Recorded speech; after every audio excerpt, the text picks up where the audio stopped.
ओनसोलाव बर'नि सुबुं अनजिमाया जोबोद खम खिन्थु अब्लाबो बिथांमोना दिनै जोबोद दुखु खस्थ' खालामनानै रंजालि बैसागु खुंनो बे थारैनो मोजां जादों।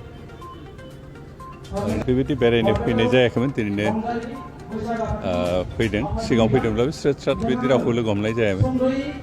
दिनै फैनानै दुलाराय ओनसोलनि रायजोफोरखौ खनसेनो ज' लोगो हमनो मोजां मोनदों आरो जों सुबुं अनजिमा खमबाबो रंजालि बैसागुआ जिहेतु जोंनि माहारियारि उत्सब जोंनि सिनायथि जोंनि हारिमुनि बिथा जोंनि थांना थानायनि थुलुंगा बेनिखायनो बेखौ जों गासैबो थाखोनि सुबुंफ्रा उन्दैयानो जा बोराय बुरैयानो जा सेंग्रा सिख्लायानो जा गासैबो फालिनांगौ रंजानांगौ मोसानांगौ आरो जोंनि बे माहारि उत्सबखौ अरायबो फोथांना लाखिनांगौ।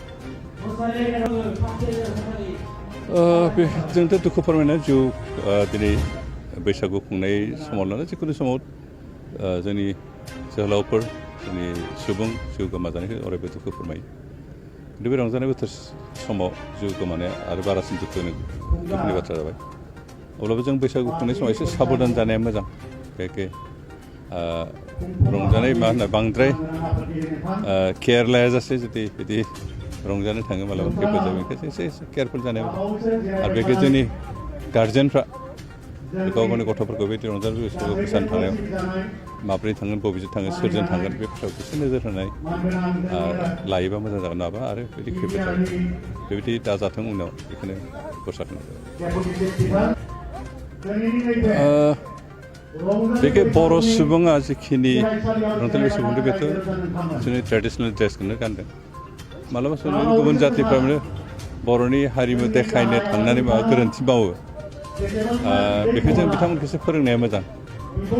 सोरखारनि गोसो जाया बिथांमोनाबो आग्रह दं खिन्थु बिथांमोना थेवबो गोरोन्थि दिन्थियालासेनो जोंनि जायफोर हारिमुजों लोब्बा थानाय खामानि मावग्रा बिथांमोनखौ लोगो हमनानै मोजां सोलोंनानै बर'नि हारिमुफोरखौ बर'नि मोसानाय मुसुरनायखौ दिन्थिफुंब्ला जोंनि थाखाय मोजां बिथांमोननि थाखायबो मोजां जागोन आरो जाहाथे रावबो गोरोन्थि खालामा बेखौसो खावलायनोसै। बे बोसोराव खुंगा बाथि बोसोरारि दक्षिणावली रंजालि बैसागु फालिथाय फोरबो जोंहा दिनै 24 एप्रिल 10 बैसागो बे हाबाफारियाव जों सानसेनि हाबाफारि लानाय जादों। बे हाबाफारियाव जोंहा फुंनिफ्रायनो गोबां हाबाफारि लानाय जादोंमोन। बेनि गेजेराव जोंहा दक्षिणावली रंजालि बैसागु फालिथायनि आफादनि दरखं बेखेवनाय दङमोन। बिथाङा बेखेवदों जोंहा मुस्रिमा हांसो रामसारि जा चेयारमेन दक्षिणावली बिजिटिसिनि। बेनि उनाव जोंहा मुंख्लं मावदों फुंनि 8 रिंगायाव। बेबायदिनो जोंहा बेबायदि थाङै जोंहा 9 बाजियाव जोंहा सोमोन्दोनि बोराय बुरै उन्दै गेदेरखौ खुलुमज्लायनाय आखाइ हमज्लायनाय मान होनाय आयदा बेखौबो जों गाजा गोमजायैनो फालिलांबाय।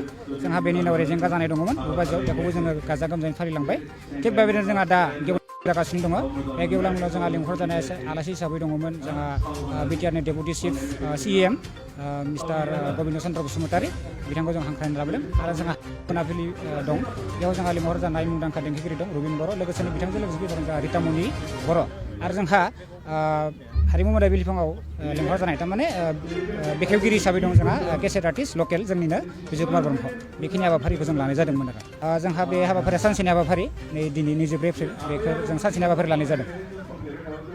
गोग्गो आदार जाग्रा सुबुंफोरनिसिम मोनसे गोजोनथाव खौरां। उदालगुरि जिल्लानि सिङाव थानाय मावरिया गामियाव मनाटिसा गावसुंथा हान्जानि सोद्रोमा हांमा ब्रह्म बिथाङा आसाम स्टेट रुरेल लाइभलिहुड मिशननि गेजेरजों खानस्रि हासार आरो गोबोर हासारजों दिहुनजानाय अर्गेनिक मैगं थाइगंनि गला बेखेवनाय जाबाय। गोग्गो मैगं थाइगं जाग्रा गोसो गुदुं बायग्रा सुबुंफोरा गाहायाव होनाय जानबुं नम्बराव जगाजग खालामनो हागोन। जानबुं नम्बरा जाबाय 8011748256। जानबुं नं 8011748256।